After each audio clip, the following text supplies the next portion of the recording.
μετάπτωση υποτιθήκησε πιστόλι, η διαδικασία κατά την οποία ο μαχητής αναγκάζεται λόγω της τακτικής κατάστασης να μεταπέσει από τον κύριο οπλισμό του στον εφεδρικό, αυτό γίνεται για πολλούς λόγους. Όταν το τυφέκιο μαχητή πάθει εμπλοκή, η αδειάση και ο εχθρός είναι σε κοντινή απόσταση. Όταν ο μαχητής θα χρειαστεί να ανεβεί κάθετες σκάλες.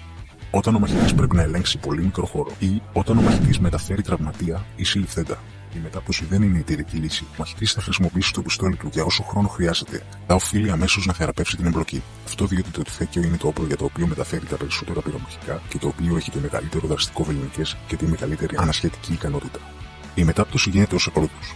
Με το αδύνατο χέρι του μόνο μεταφέρει το τυφέκιο στο αδύνατο πλευρό και το καρτάκι. Ταυτόχρονα το δυνατό χέρι απασφαλίζει την πιστολοθήκη και πιάνει σωστά το πιστόλι. Φέρει το πιστόλι από τη θέση 1 στη θέση 2. Το αδύνατο χέρι αφήνει το τυφέκιο και έρχεται να συναντήσει το πιστόλι στην θέση 3. Και εκτείνει τα χέρια του ως την θέση 4 για να εκτελέσει τη βολή.